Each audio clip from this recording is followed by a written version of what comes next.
continue where I left off, you're gonna find me singing the praises of everybody I used. But that's because I used them specifically because I liked them. I mean, I don't know how else to put it. I mean, what other Fire Emblem player doesn't do that? Heck, even those of you who played Super Robot Tyson, you know you play favorites with the robots. Don't you dare deny it. Um, so, I play favorites with my units. I personally prefer the Swordmaster class over almost any other. I also prefer the Assassins over them, but you only get one in this game. Which brings me to the knives, which I thought was very strange. A very strange move that I'm not sure I like. And that is thieves and assassins, and also mages, can all wield knives, which are outside of the weapon triangle. Now, this is where I dislike it. In the old GBA Fire Emblem games, or even the old games for the SNES, you could give your thief an iron sword, cheap iron sword, set them out there against a bunch of pirates or what have you that wield axes, and they were fast enough to dodge and take them out with their weapon advantage. But what they've done here, I'm not sure I like, and that is by eliminating that from their character, they make them that much harder to raise up. Because knives do not do much damage, and you don't get good knives until halfway through the game, because there's only two knives I'm aware of in this game.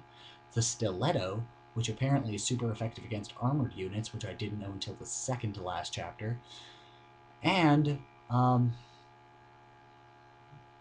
actually it would probably be the third or fourth to last I found it out, and the normal knife. Now, the normal knife is wimp sauce. Completely pathetic. No might, no crit, and okay hit.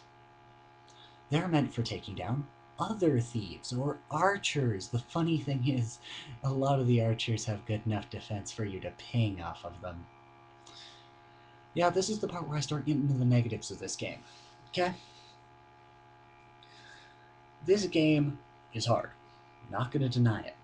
This game has bonus experience, which does not take into factor raising your weapon level as well, which partially gets on my nerves, but it's understandable. They weren't in there, they haven't been using their weapons. I get that. But by the same reasoning, how do they get that experience from that battle if they were not participating? Just a thought. Now, other things I dislike about this. Instead of your usual dancers, you have herons. Herons are technically flying. That's my only dislike of the herons. And you only get one in Path of Radiance. It's Rayson. Rayson, I love as a character, and I think he's well developed, and throughout the game you get to see him really grow as a person. However, you get him anywhere near an archer and he's doomed. I've had him dodge lances and survive with 1 health because he is a... I've heard it put this way and I fully agree with it. He's a heron with stat growths and stats that should match a hawk. And why is that important to point out? Hawks in this game, despite being a flying unit and despite being feathered, are actually more of the generals of the bird lagoos. They have high defense, high attack, and just generally pretty slow but hit like a truck. Okay? So I'm not sure I care for the heron idea on the whole, but the thing is, just like a Lagoos, as their gauge fills up, they transform. That's the one thing I don't like about Lagoos. As opposed to it being something like the dragons and the Manikites off of the GBA games and SNES games, instead of it being a stone and uses that handle it, I'm not sure I care for this, but they have a gauge that fills up so as to transform them and de-transform them. I don't like this specifically for the reason of I don't want a fighter that could be in the middle of a brawl, surrounded by a bunch of different people, then spontaneously turn into a complete wuss that can't fight back. Now, I heard that they fixed this in in Radiant Dawn, sorry, in the fact that in this game, when a Laguzdi transforms, they cannot fight. They cannot do any damage. They can't do anything at all. Now, I'm sure in Radiant Dawn they balanced that out somehow, probably by making the transformation actually affect their health, because I think the funniest thing I saw was a de-transformed Ina being attacked by a feral 1 cat, doing like 5 damage, and she'd recover it next turn.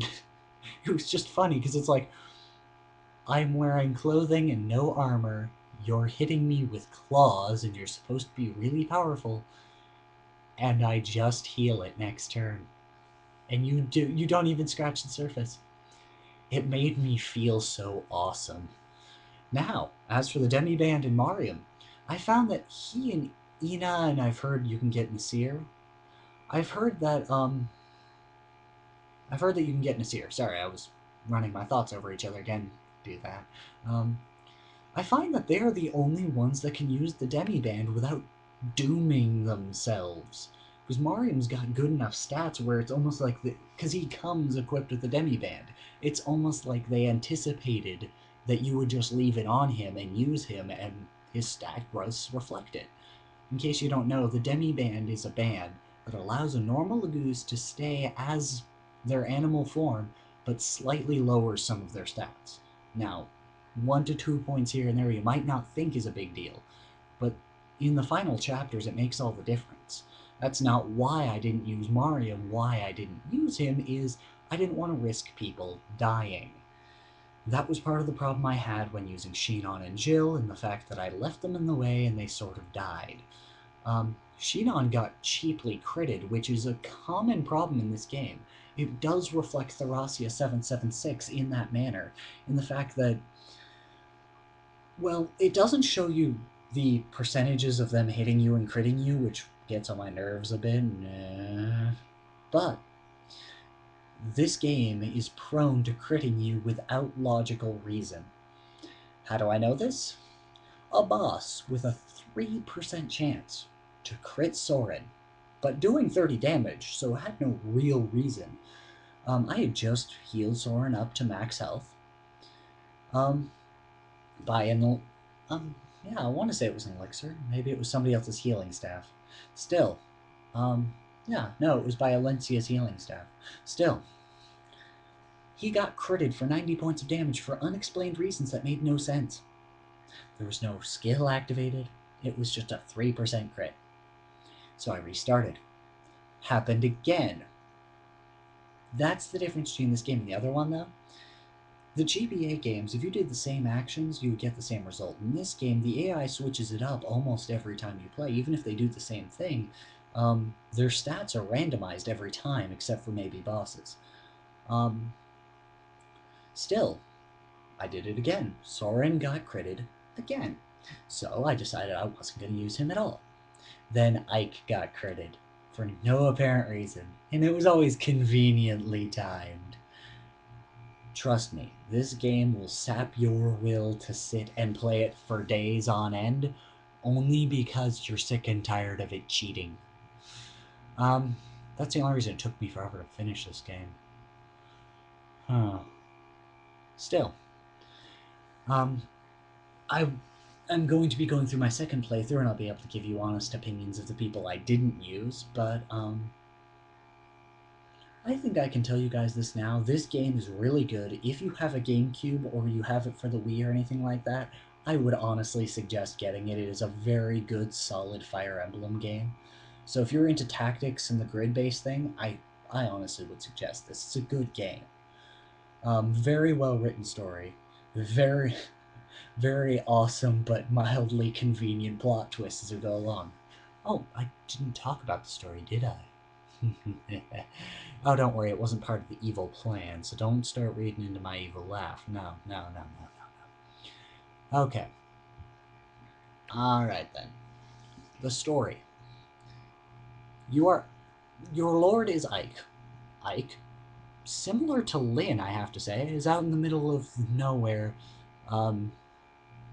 with his dad and a mercenary company. I say similar to Lynn because, let's face it, it isn't often in Fire Emblem games you start out in the middle of, like, nature and such. Not often in my book, anyway. Most of the time it's some noble lord and things like that, and that's another thing that I like about Ike, is he doesn't get turned into a lord until much later in the game, and the only noble lineage he has is his father's backstory, which his father tossed aside his old title, so really Ike had no claim to any sort of nobility.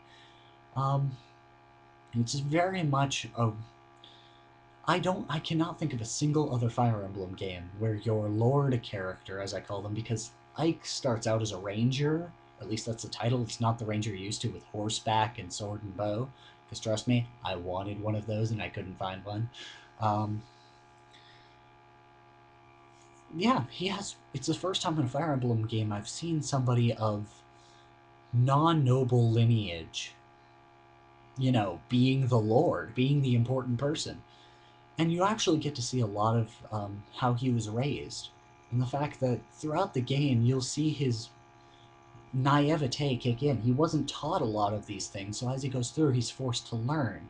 But some of them he's not very comfortable with, and other ones he takes to like water and wonders what's wrong with everybody else.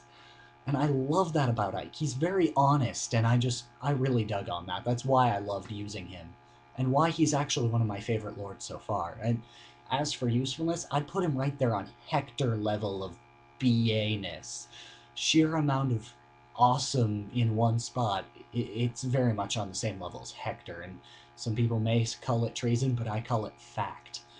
Um, Even the final boss was doing decent damage to him for being the final boss, but I'm used to final bosses in Fire Emblem that'll double you with, like, twice your health, okay? Sacred Stones was no exception, but I found ways to cheat around that, namely doing my support conversations just right so I could crit him until about 50 health was left in a single attack. Um, and that's another thing. The final boss of this game, Ashnard, as everybody knows, he's not what you would he's not what you'd call fair, but he's not quite unfair either. It's one of those things where if you've leveled your characters properly, which is hard unless you focus on just 2 or 3, you're going to get your butt handed to you. He is not a pushover. Even my level 20 tank of an Ike got his butt handed to him on multiple occasions, but one of the massive things that I loved about the ending of this game, before the last, I want to say it's the last few chapters, just to give myself a little pocket window, you can actually buy elixirs. Elixirs. Things that fully heal you. My Ike had a Laguz guard, which halved the damage Laguz characters do to him, and 3 elixirs. Oh, that's another thing about this game, about the mechanics that I actually do like because I was sick and tired of it in the other games. You can't hold as many weapons. You can only hold 5 weapons. No, sorry, 4. You can only hold 4 weapons. But you can hold 4 items. They do not take up the same spots. Now, sometimes this can be a major hassle, like if you want to hold on to something and give to somebody else and just chain them around like that if you have a thief that's been running around the map. But at the same time, if somebody needs a healing item, you don't have to worry about taking away their weapon or a weapon that they might need here or there. No, if they need a healing item, you have a spot for it. You don't have to go, oh, I can only carry 1 elixir so I can carry all the rest of this multi-purpose stuff. And that's another thing. I loved the fact that this game not only gave you for free the special effectiveness weapons, but it even allowed you to look at the map and reposition things like that, like all the other Fire Emblem games do, but it required extra tactics and thinking ahead, because even the enemy would carry things that you would have to be careful of, and he might even want to get just to use in that level and then put away. I mean, for example, despite the fact that I use Nephany and people who used lances, I never used the Laguz lance. I just didn't. I didn't find it useful. I used the Laguz Slayer, but that was only because I had Swordmaster characters that I thought would not want to have to deal with the tigers. And trust me, tigers can be a hassle. They hit hard, but they don't double often. Um, Also, the support system in here. I liked the fact, and this is something I'm not sure, somebody can correct me if I'm wrong, but from what I could tell, you didn't even have to leave a unit next to a unit it could support with on the map in order to get the support. It was about the amount of maps they were on the same one as together. However, in order to get the bonuses within the map, you needed to have them next to each other.